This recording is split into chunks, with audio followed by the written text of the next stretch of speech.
Con nuestro estudio a la carta a los Colosenses.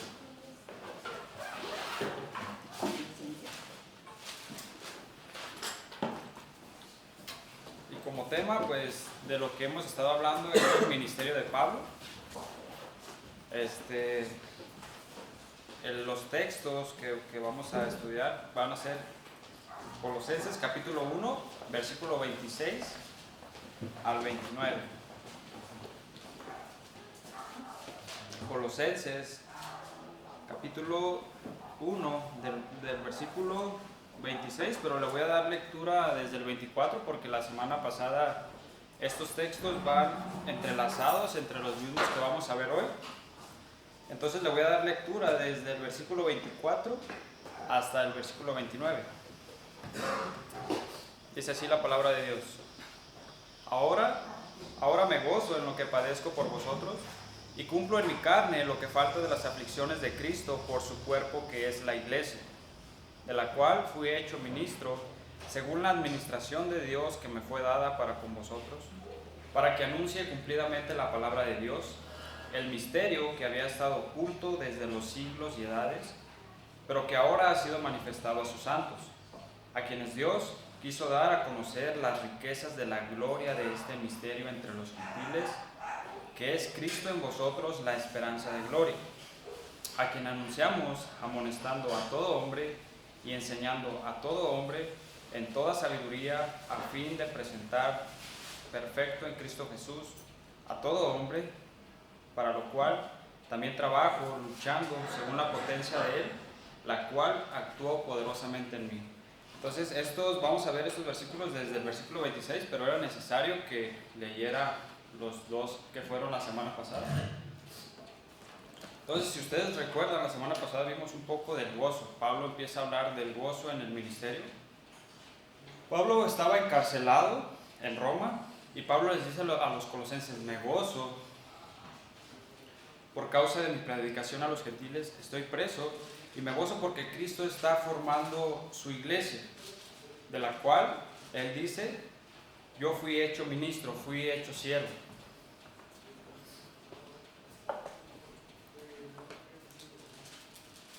Y vimos también que cuando Pablo dice que hay que las aflicciones de Cristo, que a él le faltaba sufrir por las aflicciones de Cristo por su cuerpo, que es la iglesia, esto no se refería a que Pablo tuviera que añadir sufrimientos a sí mismo para alcanzar su salvación. Esto lo vimos en el versículo 25, que a esto no se refiere, que él necesite sufrir más porque la obra de Cristo no fue suficiente. Eso no es lo que estaba diciendo.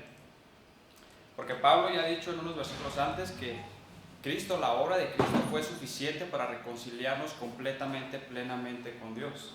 Esto ya lo dijo él en el versículo 20. Entonces también en los versículos anteriores vimos que Dios el Padre lo escogió para ser ministro. No fue algo que él haya escogido. De hecho, si ustedes recuerdan, él iba camino a Damasco a perseguir cristianos. Ese era el propósito del cual él tenía. Él no tenía ninguna motivación de ser ministro, pero Dios lo salvó y lo hizo un ministro. Y luego también dice que él fue un administrador. Vimos que un administrador se hacía cargo de las cosas de su amo en su casa, administraba todo lo que era del amo. También vimos cuál fue la razón por la cual Dios lo puso en el ministerio. El versículo 25 dice que para que anuncie cumplidamente la palabra de Dios. Ese fue el propósito de Dios también, al cual llamó a Pablo, para que anunciara la palabra de Dios entre los gentiles. Y él nos sigue hablando de ¿cuál era el tema? ¿Cuál era el tema del que Pablo predicaba? Y es lo que vamos a ver hoy. La Biblia, él dice que es un misterio que había estado oculto, pero que ahora ha sido manifestado a sus santos. Entonces vamos a ver este misterio que él predicaba. Vamos a empezar con una oración. Padre, Señor, Dios eterno, te damos gracias por este día más de vida, gracias por la vida de cada uno de mis hermanos que está aquí. Padre, te pido que su palabra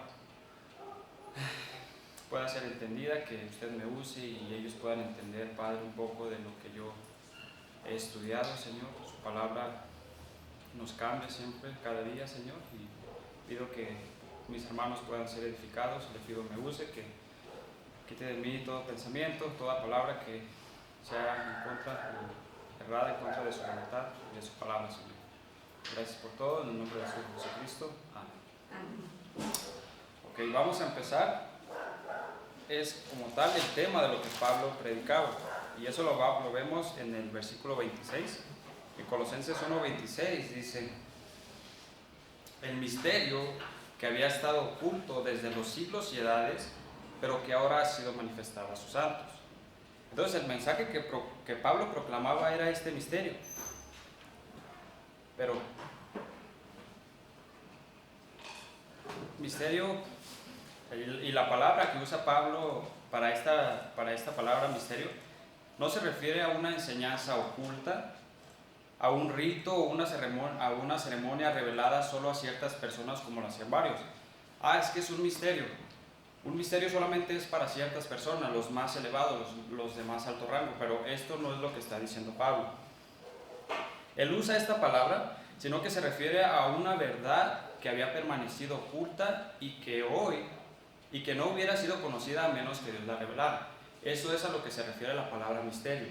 Una verdad que había estado oculta, pero que no la hubiéramos conocido a menos que Dios la revelara. Son cosas que no habían sido reveladas en el Antiguo Testamento, pero que ahora en el Nuevo Testamento son reveladas. El Nuevo Testamento las denomina misterios. La palabra ahí mismo en el versículo dice que había estado oculto desde los siglos y edades. El siglo significa tiempo, edades significa gente. Entonces ha estado escondido de épocas y gente, pero ahora ha sido manifestado a sus santos. ¿Quiénes son los santos? Los creyentes. Ha sido manifestado ahora a nosotros. Y debemos enseñar el misterio. ¿Pero cuál misterio? La verdad de Cristo encarnado en el Nuevo Testamento. Y hay varias referencias a misterios en el Nuevo Testamento y vamos a ver varios ejemplos de estos misterios. Primero vamos a ver el misterio de Dios encarnado. Los judíos sabían que el Mesías iba a venir, ¿sí? Sabían que iba a ser Dios, pero no sabían quién era. Vamos a ver en Colosenses, ahí en la misma en la que estamos, Colosenses 2:2, dice: para que sean consolados sus corazones, unidos en amor, hasta alcanzar todas las riquezas del pleno entendimiento, a fin de conocer el misterio de Dios el Padre y de Cristo. Entonces la Biblia habla de la deidad de Cristo como un misterio. Los judíos sí sabían que iba a ser Dios, pero no sabían quién era. Entonces vamos a ver otro, la incredulidad de Israel. Vamos a ver, es en Romanos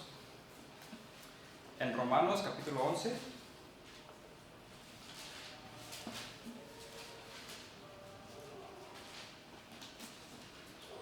Romanos capítulo 11, versículo 25. 11:25 dice: porque no quiero, hermanos, que ignoréis este misterio, para que no seáis arrogantes en cuanto a vosotros mismos, que ha acontecido a Israel endurecimiento en parte, hasta que haya entrado la plenitud de los gentiles. Ahí está de nuevo la palabra misterio. Vamos a ver otro, el misterio de la impiedad. En 1 Tesalonicenses.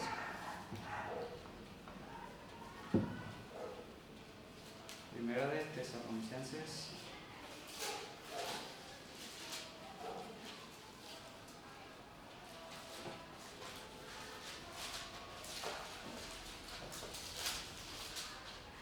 Si no encuentro.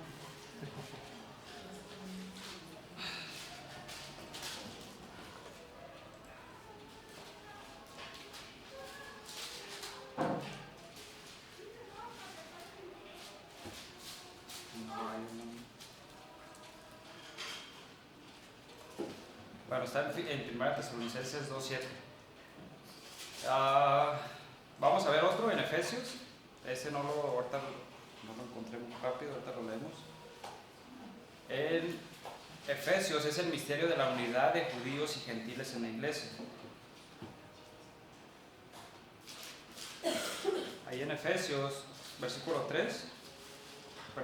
3, versículo 3 al 6.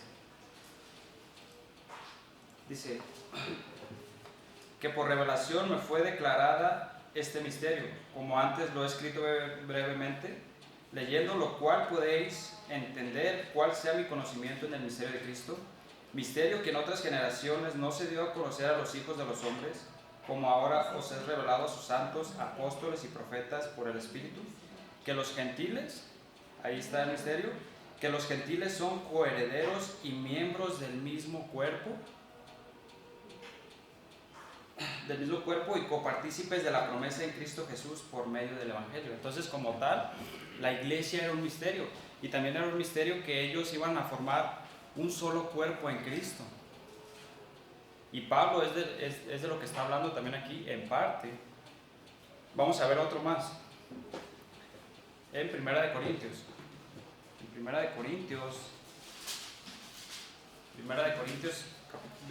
capítulo 15. Capítulo 15, versículo 51. Es el misterio de la iglesia, es el misterio, del arrebatamiento. He aquí os digo un misterio. No todos dormiremos, pero todos seremos transformados. En un momento, en un abrir y cerrar de ojos, a la final trompeta, porque se tocará la trompeta y los muertos serán resucitados incorruptibles y nosotros seremos transformados. Entonces, esto del misterio es una verdad que no había sido revelada, pero que ahora ha sido revelada en el Nuevo Testamento. Y quería dar estos ejemplos para que quedara un poco más específico la palabra misterio. Entonces, esta verdad solo está y es revelada a sus santos, el mismo versículo los dice, y está completa. Tenemos todo el consejo de Dios en las Escrituras. Tenemos todo, ya todo. Los misterios, toda la palabra de Dios completa, ya está aquí. La siguiente parte del texto, en el versículo 27, vamos a pasar ahí mismo a Colosenses 1:27. Dice: a quienes Dios quiso dar a conocer las riquezas de la gloria de este misterio, que es Cristo en vosotros, la esperanza de gloria. Entonces a Dios le plació, Él quiso dar a conocer por su propia voluntad que los gentiles conocieran las riquezas de su gloria. Esto fue un acto de Dios. Él quiso, se dijo: ¿saben qué? Les voy a mostrar esto, las riquezas de la gloria de Cristo.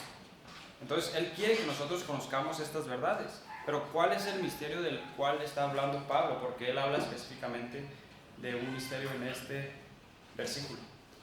Vamos a verlo.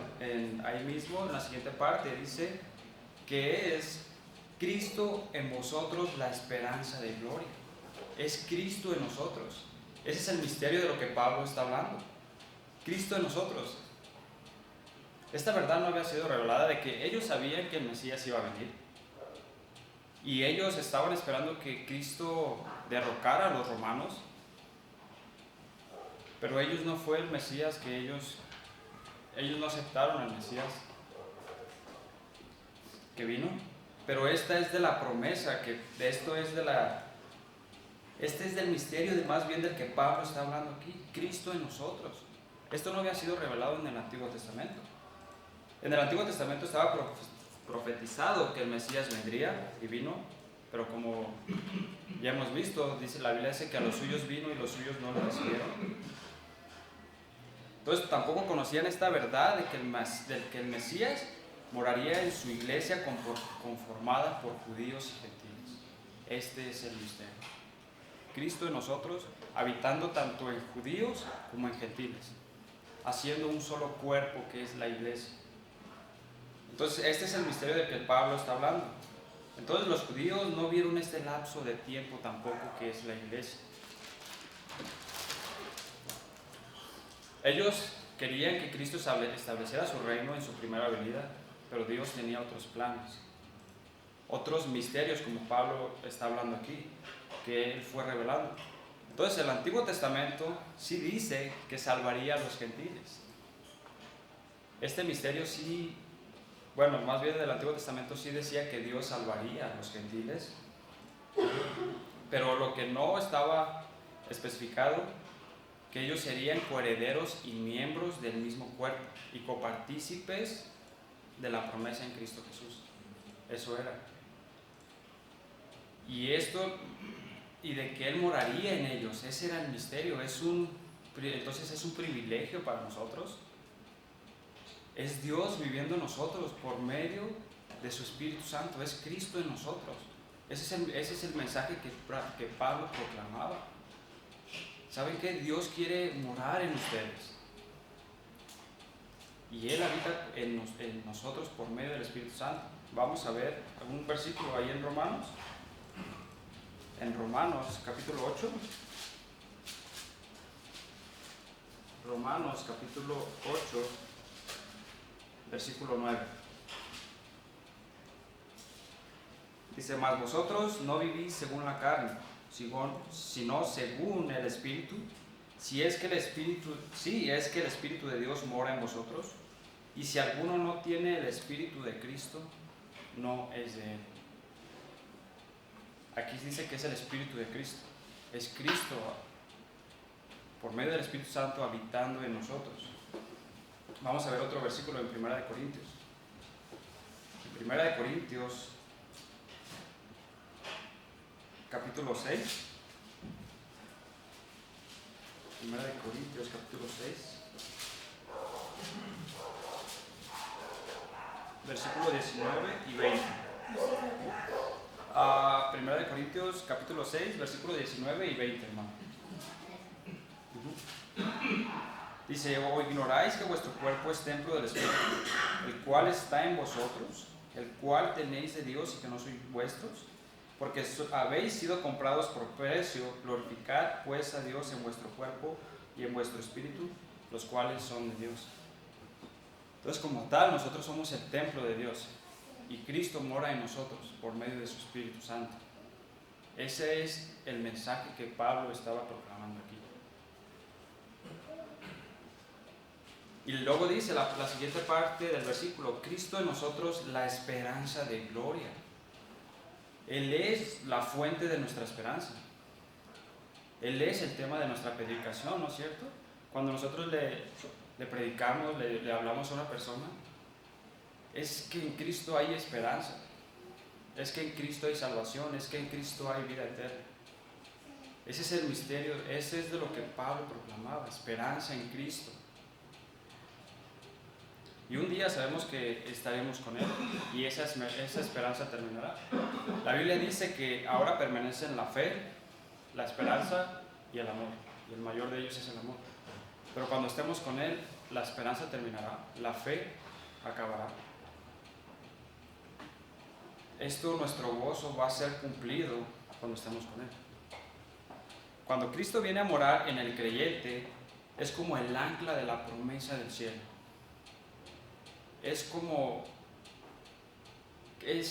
Nos mantiene seguros, nada nos puede separar. Él es nuestra esperanza. Y Cristo es todo lo que tenemos, hermanos. Cristo es todo lo que tenemos. Fuera de Él no tenemos parte con el Padre ni en el cielo. Él es nuestra esperanza. Si Él no hubiera venido, nosotros no tenemos esperanza. Fuera de Él no tenemos parte ni con el Padre ni en el cielo tampoco. Entonces este es el tema de la predicación de Pablo, Cristo en nosotros. Pero ahora vemos la amonestación y la enseñanza de Pablo. Vamos a pasar ahí al siguiente versículo. Ahí en Colosenses 1:28 dice, a quien anunciamos, amonestando a todo hombre y enseñando a todo hombre en toda sabiduría, a fin de presentar perfecto en Cristo Jesús a todo hombre. La primera palabra dice a quien anunciamos. ¿A quién se refiere? A Cristo. A Cristo es el que Pablo anunciaba. La palabra anunciamos en el griego es katangelo. significa declarar en público una verdad o un suceso en su totalidad. Esa es la palabra anunciar, catangelo. Entonces el anuncio de Pablo, él no pasaba su tiempo en filosofías, en otras cosas, él pasaba su tiempo predicando a Cristo. Y su predicación tenía dos aspectos. La siguiente palabra dice amonestando. Viene del griego nouteteo, es consejo de ánimo al tratar con el pecado y con el juicio que éste traerá si no hay obediencia. Entonces la predicación de Pablo tenía este aspecto, amonestación, amonestar. Es una advertencia. Es como si, y también, bueno, también es ánimo. Es ánimo, es consejo de ánimo al tratar con el pecado. Lo podemos ver así, si un hermano ha caído en pecado, nosotros tenemos la responsabilidad de ir y amonestarle en amor y en humildad. Esa es la palabra amonestación. Pero también es una advertencia. Si sigues practicando lo mismo, va a haber consecuencias. Eso es una amonestación, es una advertencia. Entonces, es tanto si es creyente o no es creyente, y es una responsabilidad del pastor y del creyente. Vamos a ver un versículo ahí en Romanos capítulo 15.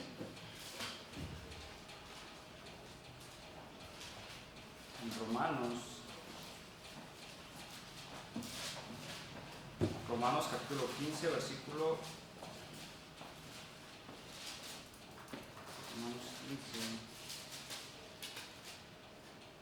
versículo 14. Dice, pero estoy seguro de vosotros, hermanos míos, que de vosotros mismos estáis llenos de bondad, llenos de todo conocimiento, de tal manera que podéis amonestaros los unos a los otros. Tienes que estar lleno de conocimiento, tienes que estar, para que sepas cómo hablar al hermano, tienes que saber y ir con la palabra de Dios y decirle, mira hermano, la palabra de Dios dice esto. Es una amonestación, pero es con amor y con humildad. Vamos a ver otro versículo en Hechos. En Hechos capítulo 20. Hechos capítulo 20, versículo 29. Hechos capítulo 20, versículo 29. Dice así la palabra de Dios. Porque yo sé que después de mi partida entrarán en medio de vosotros lobos rapaces que no perdonarán al rebaño, y de vosotros mismos se levantarán hombres que hablen cosas perversas para arrastrar tras sí a los discípulos. Por tanto, velad, acordaos de que por 3 años de noche y de día no he cesado de amonestar con lágrimas a cada uno. Aquí está hablando en amonestación en cuanto a la falsa enseñanza. Es como si un hermano viene y te dice, mira hermano, lo que estás escuchando no está bien. ¿Por qué? Porque están enseñando doctrina falsa. Y vienen y te explican, mira, ¿sabes qué? La palabra de Dios dice esto. Es una amonestación. Y el pastor todos los días lo hace cuando se para y predica la palabra. Nos enseña la palabra de Dios. Entonces esto tiene que ser en amor, con humildad y con la palabra de Dios. La siguiente palabra, ahí en el versículo de Colosenses 1:27 dice, el 28, a quien anunciamos, ya vimos la palabra anunciamos, amonestando a todo hombre y enseñando. No solo es una amonestación, sino que también es una enseñanza. No solo es amonestar, sino también enseñar. Se refiere a impartir la palabra de Dios. Y puede ser a un incrédulo también. Puedes decirle, mira, ¿sabes qué? Si rechazas a Cristo, estas son las consecuencias. Esa es una amonestación, ¿no? Es una advertencia de que si él sigue viviendo una vida así,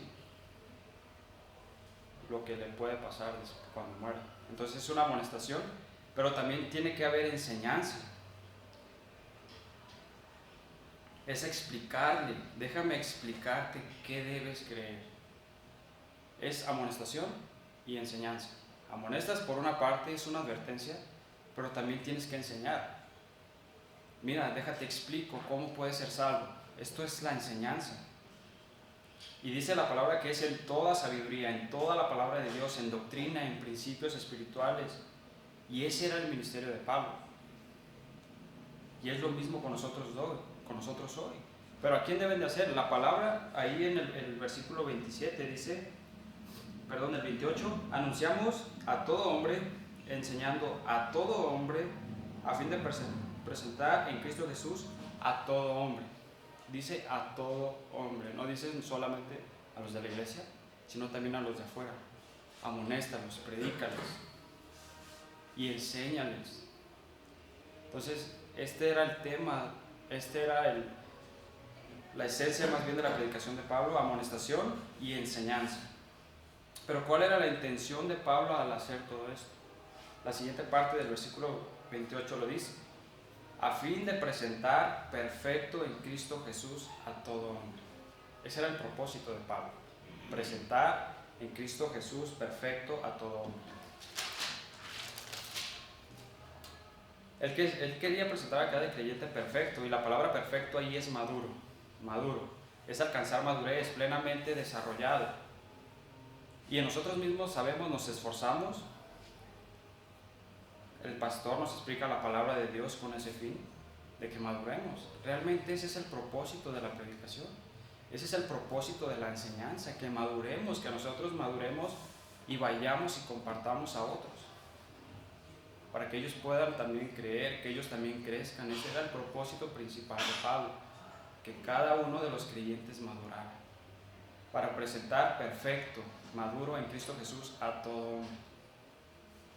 Es plenamente desarrollado. Y nosotros nos esforzamos, el pastor nos explica, pero esta es una responsabilidad de cada uno de nosotros. Y debe ser la meta, de hecho esa es la meta, ¿no? Es ser como Cristo. Esa es la meta, ser como Cristo, ser maduros en Cristo.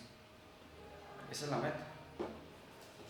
Vamos a ver unos versículos, pero ¿cómo podemos llegar a esa madurez? Vamos a ver este versículo en 2 de Timoteo.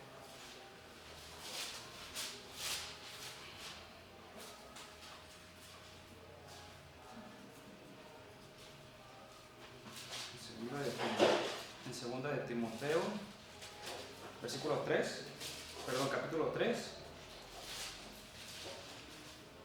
3, versículo 16 y 17. Dice, toda la escritura es inspirada por Dios y útil para enseñar, para redarguir, para corregir e instruir en justicia, a fin de que el hombre de Dios sea perfecto, sea maduro, perfecto, enteramente preparado para toda buena obra. Entonces, si queremos madurar, no solo tenemos que exponernos a que nos prediquen la palabra, sino también tenemos que estudiar.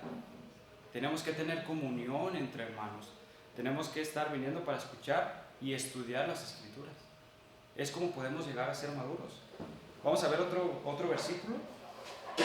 Ahí en Colosenses, esto se me hizo muy interesante porque de hecho era la oración de Pablo por su iglesia, por los colosenses. De Epafras por los colosenses. Vamos a verlo. En Colosenses 4, versículo 12.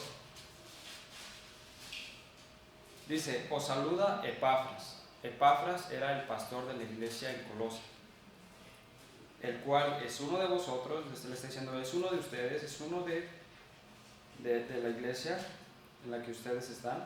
Dice, siervo de Cristo, pero fíjense su oración, siempre rogando encarecidamente por vosotros en sus oraciones, para que estéis firmes, perfectos y completos en todo lo que Dios quiere. Esta era la oración de su propio pastor, que sean perfectos, que sean maduros,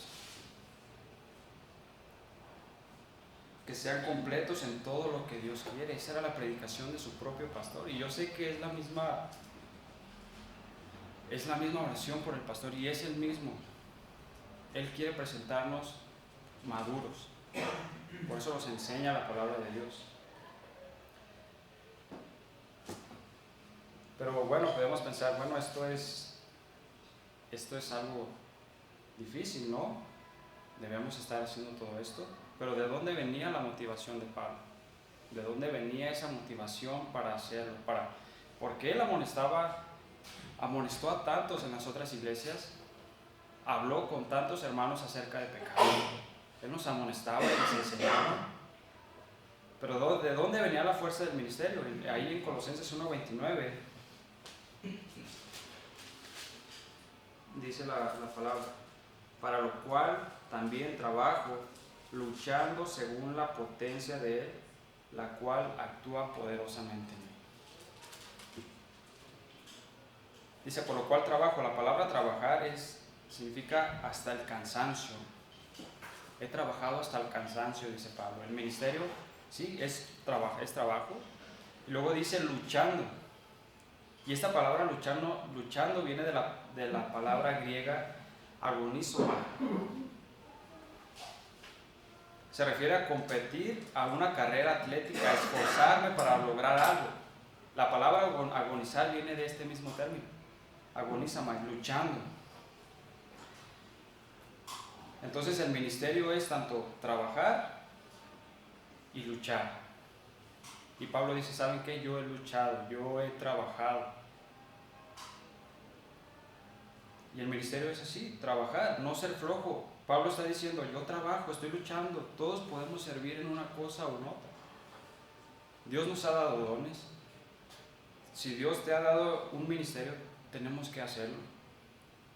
Pero ¿de dónde viene la motivación? O la fuerza. Y Pablo dice, según la potencia de Él, la cual actúa poderosamente.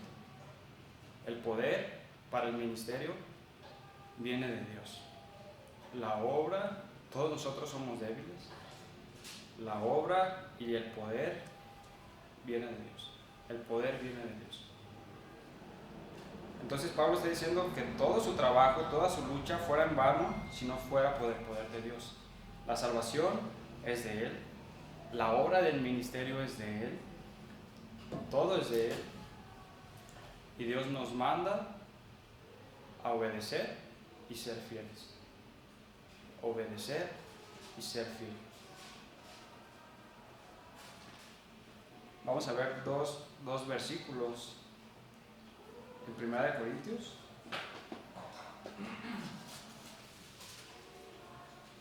Primera de Corintios, capítulo 15. Capítulo 15, versículo 10.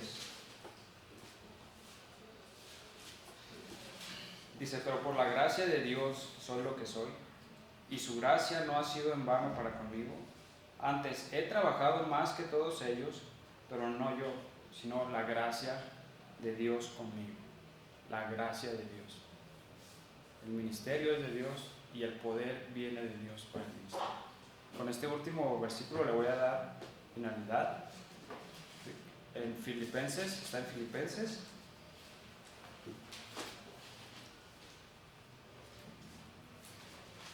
En Filipenses, capítulo 4,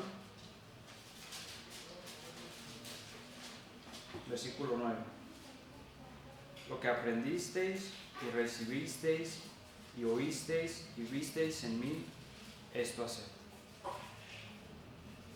Pablo está diciendo, ¿saben? Esto es lo que yo he hecho. Pero ustedes hagan. Ustedes oyeron, vivieron esto de mí, esto hagan. Vamos a terminar en oración.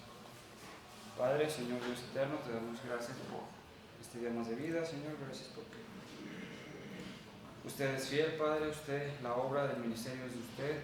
Usted sostiene a cada uno de sus hijos, Señor. Pedimos, Padre, todos podamos seguir creciendo en el conocimiento, en la madurez, en su Hijo Jesucristo, Padre. Y gracias por